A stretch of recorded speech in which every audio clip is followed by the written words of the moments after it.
I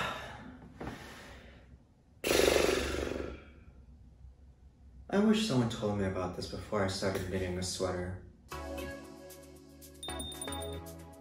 So it was recently brought to my attention that there's this thing called the sweater curse. Apparently everyone knows about it. Everyone who's been knitting for years knows not to knit their partner a sweater because of the sweater curse, except this guy. And it's not just a thing within the knitting community, it's also made its way into popular culture. In the latest Sims 4, if you make your sim give another sim a hand-knit sweater, they break up! I'm sorry if I sound a little bit annoyed, but I literally found this out moments after I bought the yarn and cast on for, you guessed it, a sweater for my partner. So let's back up a little bit. What is the sweater curse? Now, according to Wikipedia, it is the belief that when a knitter gives a hand-knit sweater to their partner, ya get dumped.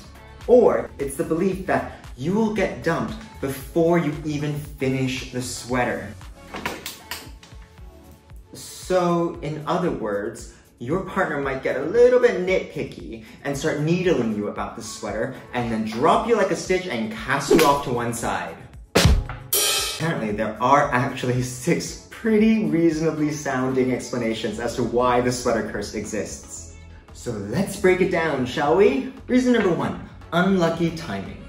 So knitting a sweater can take any time between a few days to a few months. So if you're a little bit of a slow knitter, your relationship might have just died of natural causes anyways. One eternity later.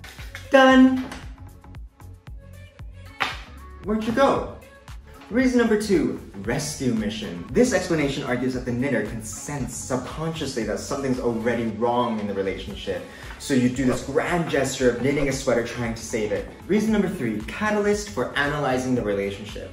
A hand-knit sweater is quite a significant gift in terms of money and time. So as you're giving this gift to someone, it might cause one of you or both of you to reevaluate the relationship. Are we there at the same level? Is this too much? Is this too early? I just met you.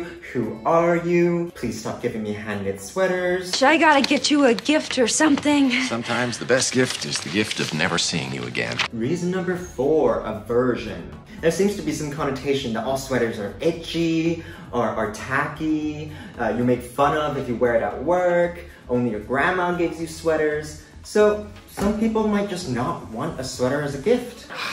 This is over, right?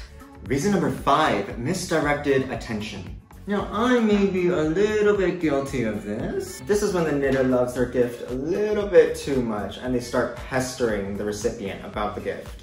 And finally, reason number 6, insufficient gratitude. Now, this kind of ties into the previous reason. You spent so long on it, you love the gift you're knitting, you chose a pattern, you chose a yarn, you spent all that money, and when you give it to someone, they might not respond how you've pictured it in your head. Happy birthday! Oh cool, a sweater! It'll go really well with my other ones. So now that we know what the sweater curse is, here are some tips on how to avoid it. The first one is pretty simple. Don't knit a sweater.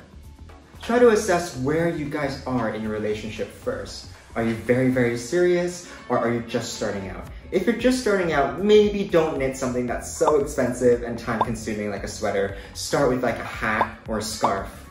Tip number 2, involve them in the process, because it's really not worth the trouble of knitting something and then giving it to them and then finding out they don't like it.